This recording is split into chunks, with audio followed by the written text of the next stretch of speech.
Lutung the Messenger.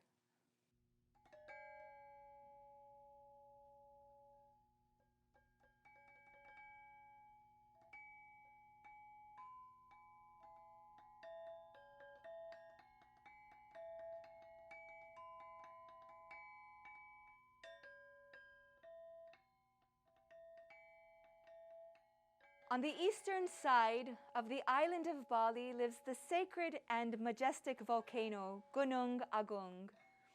On the slopes of Gunung Agung, beneath its lush forest, was a small village near the town of Chulik.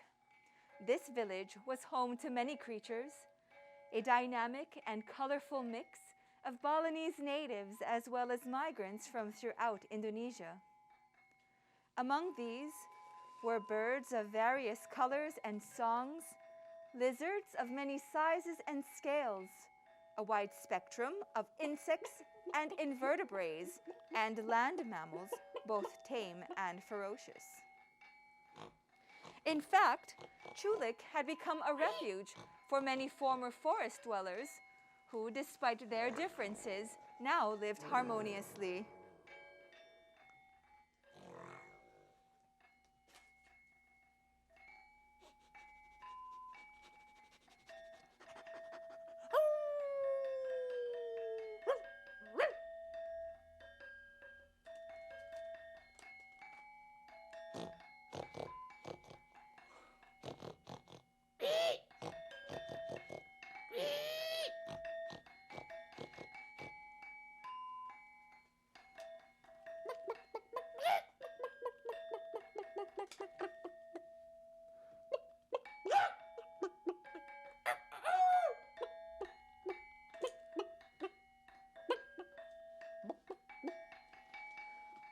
On the night of the new moon, the sky hung dark over Chulik. It was so dark that the stars appeared like crystals, piercing the clear sky with their dazzling light. The villagers were awestruck by such beauty.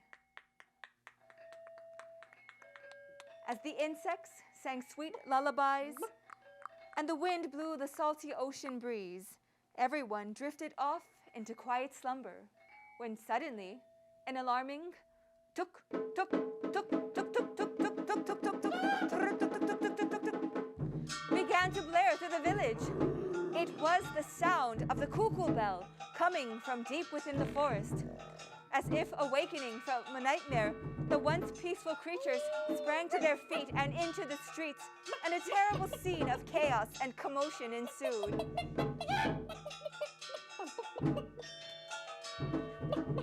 What's happening? Is Mount Agung about to erupt? Is a storm approaching Siap and Sangmong? Will a typhoon hit?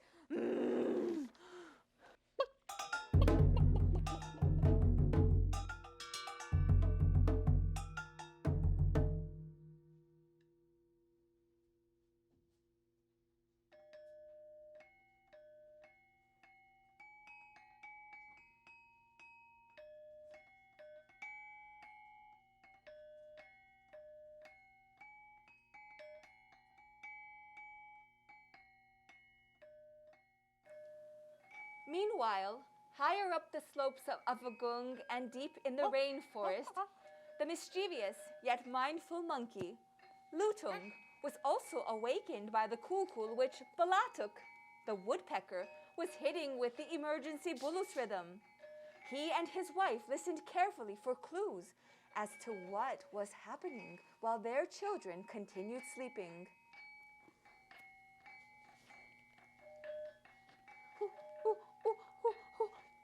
I hear great pandemonium happening in Chulik. Maybe that's why the Kukul Bulus is ringing.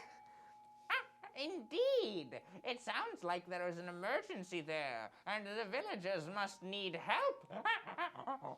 My dear, please keep our children safe while I go check on them.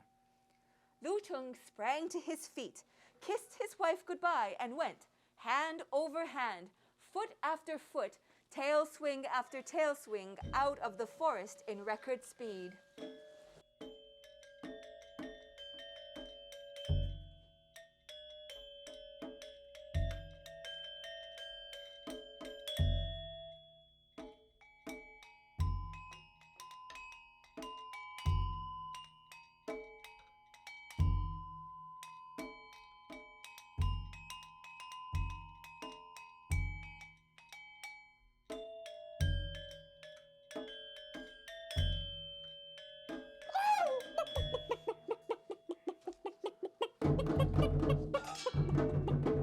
Lutung arrived at a rooftop high above the village center where he observed the villagers moving about frenetically.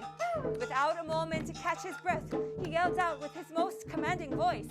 Calm down, everyone! His massive breath knocked the villagers like an enormous gust of wind, and at last, they stopped in their tracks. Lutung! Oh, is that you, Lutung of the forest? Are you playing tricks on us, Lutung? Oh, let's listen to him. Perhaps he has news. Oh. Come all, I'm here to help. No games this time. Well, let us gather to discuss this disturbing situation. And so Lutung summoned all the villagers to the town square, where they gathered for an emergency community meeting.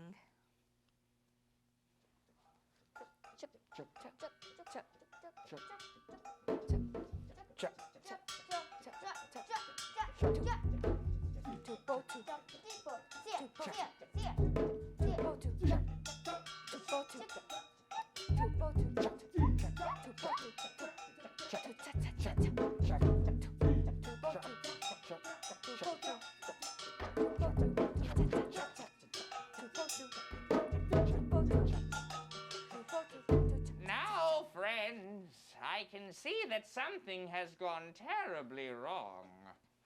Oh, Lutung! We're so thankful you are here. Surely you have heard the cool bell ringing, ringing, ringing so loudly. Yes, I did hear the cool ringing, ringing, ringing. It came from the forest. When I listened closely, I heard so much commotion coming from here in Shulik. I thought Belatuk sounded the alarm because you all were in danger. No, we're fine. The night was heavenly, but the alarm sounded and now we are fearful. What's going on in the forest, Lutung? Oh, Lutung, you know how much the forest means to us. I cannot bear to see any more of my friends or neighbors lose their homes like they have on my beloved island, Sumatra. Oh, please tell us what is happening. Oh, Kalimantan orangutan's. Dear Sangmong, I understand your worry. Honestly, I was so concerned with your well-being and safety, I came straight here before checking with Belatuk. On behalf of the villagers, Lutung, may I request that you be our messenger? Can you return to the forest and find out from Belatuk why she sounded the alarm? Yes, my friends. I will go and retrieve news as quickly as I can. Oh, thank you, Lutung. You're brave and nice, Lutung.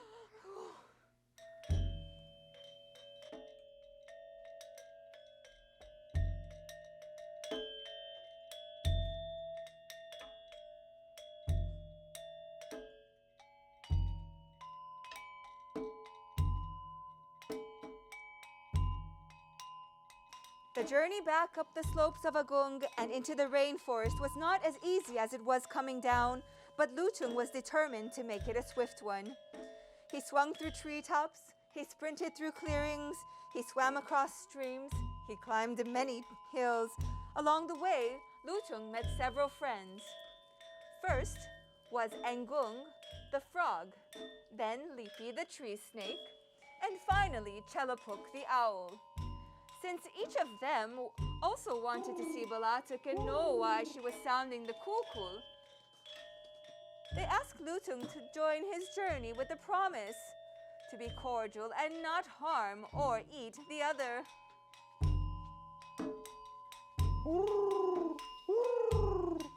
At last we are here at Belatuk's tree. I'll fly over and see if I can find her nest. Chelapuk flew all around the tree until he spotted Belatuk sound asleep in her nest. Careful as not to wake her, he flew back to Lutung and the others and reported, She's snoring like a baby.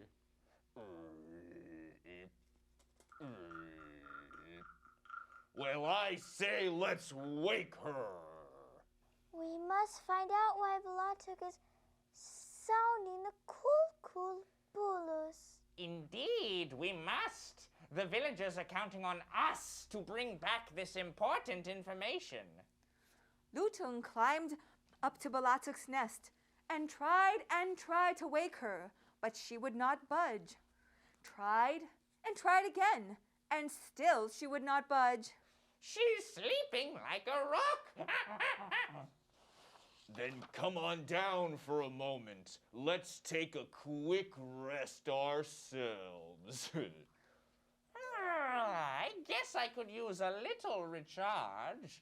All right, let's do it. Down the tree Lutung went, but just as they were all about to close their eyes for a short rest, Balatuk started hitting the kukul again. Back up the tree Lutung went in a mad rush. Balinese! Stop, please!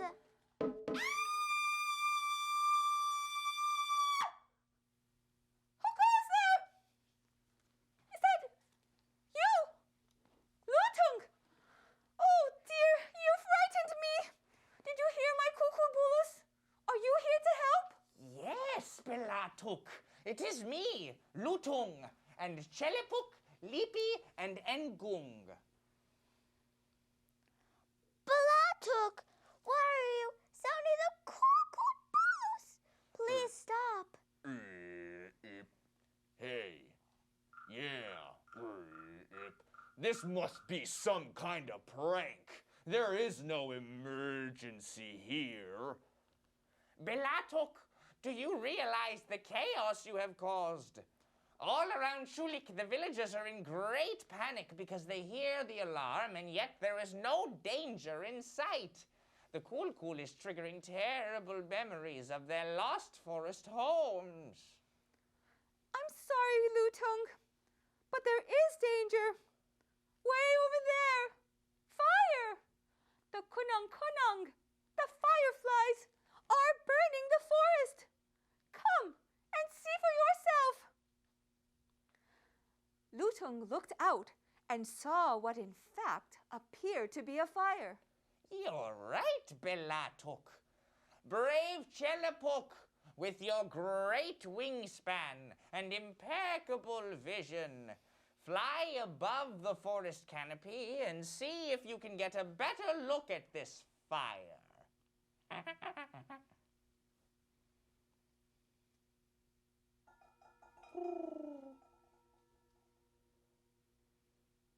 Ooh. Wise Lutung, Belatuk, my friends, my humble eyes tell me that what we are dealing with is not a fire after all. There are thousands of kunang lighting the forest, making a brilliant light that only looks like a fire. Belatuk, thank you for keeping watch over the forest. You're welcome, Lutung. It is my duty to take care of my home. However, I am not satisfied. I don't yet know why the kunang have to shine all this light, which has kept me awake and worried all night long. I really must find out. Belatuk, as exhausted as I am at this very late hour in the night, I will go and see the kunang. It is also my duty to protect our forest home from danger. Perhaps there is something we cannot see that only these fireflies can. So we shall go and find out.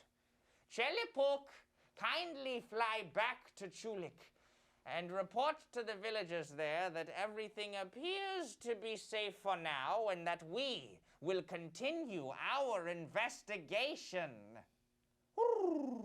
Yes, Lutung, right away. It is my honor to be your messenger. Now come, Belatuk. Hop onto my shoulder so that you can rest on the journey to Kunang Kunang. You've had quite an eventful evening. Hey, what about us? We're coming too.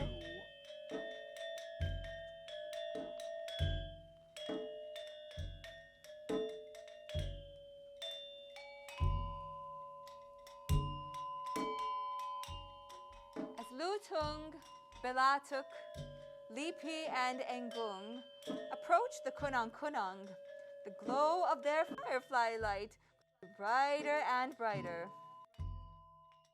Let's look around the path for some kind of clue as to why the Kunang Kunang have gathered in droves. Why, they are burning the forest!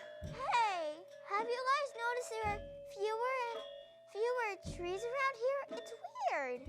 And so much dust, too. My skin is drying up. I told you Kunang Kunang are burning the forest!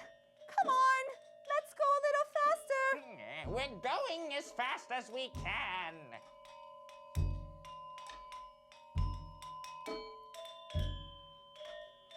At last, they arrived at a clearing at the edge of the forest, their eyes nearly burning from the glow of the fireflies.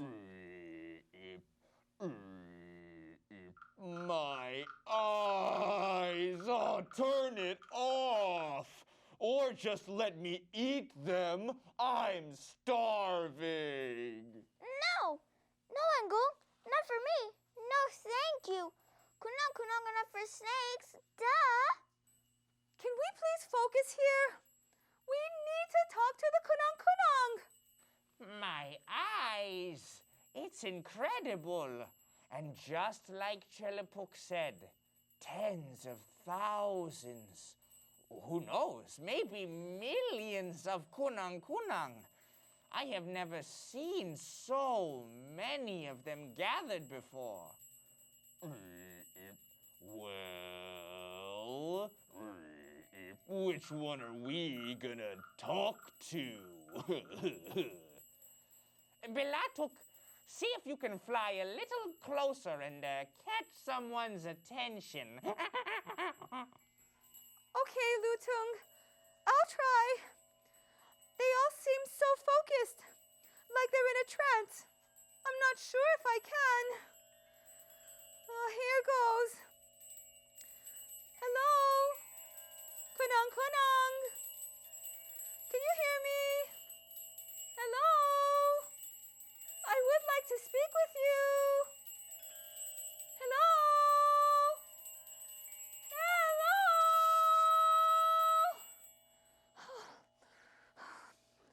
They're in such a deep trance.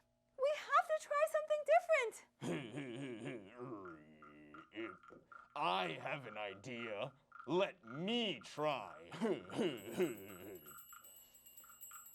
Hey, Kunang Kunang! We need to talk to you. Hey, Kunang Kunang! Why are you all gathered and making such a big light? You give me no choice, Kunang Kunang.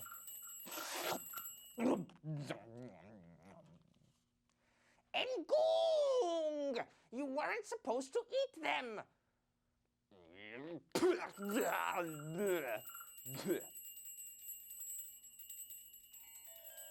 Huh? What? Yuck. Why are we all sticky and slimy? Frog saliva works every time. You're lucky I didn't make a meal out of you. Kunang Kunang, we're sorry to pull you out of trance, but we really need to speak with you. Belatuk here has been hitting the cool drum all night long because your immense gathering has caused her to believe you are burning the forest. It has kept many awake and worried. Chaos and panic in Shulik have led us here to you. What do you mean, causing panic? We do not wish to bring harm or worry to anyone. We are helpers, shining light on the road so no one will fall into the holes that Beduda are making. Beduda? The beetles? Making holes? But why? Come and see for yourselves. They are digging up the forest everywhere. We are keeping it safe so no one falls in. Come, follow us.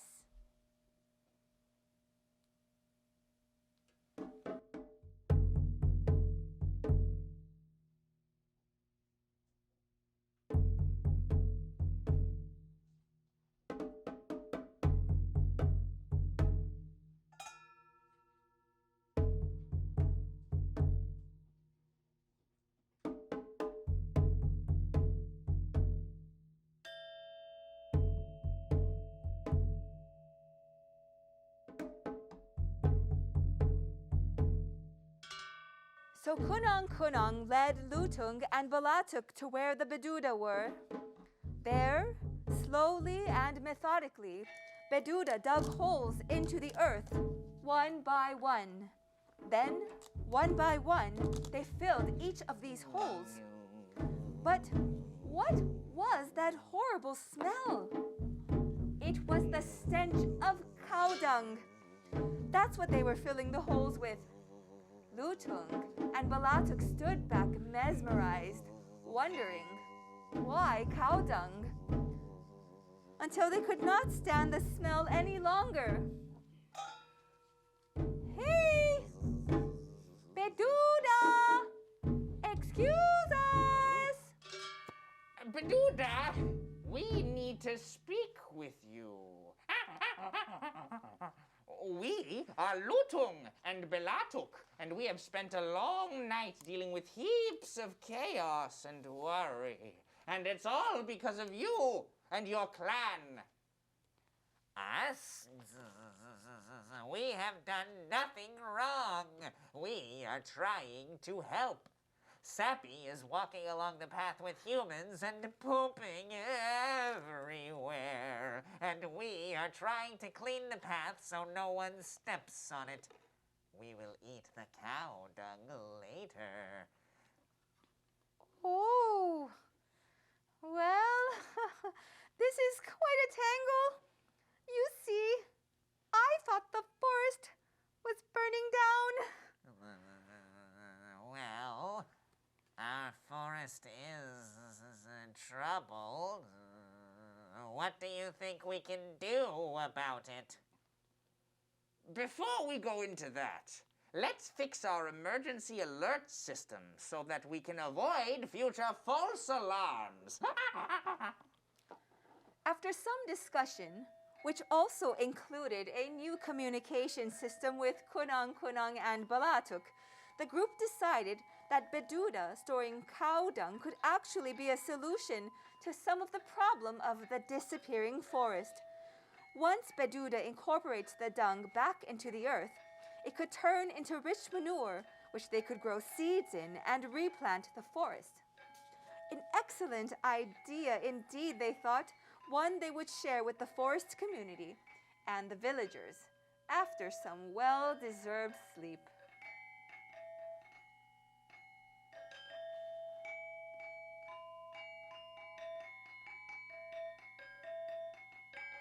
The end.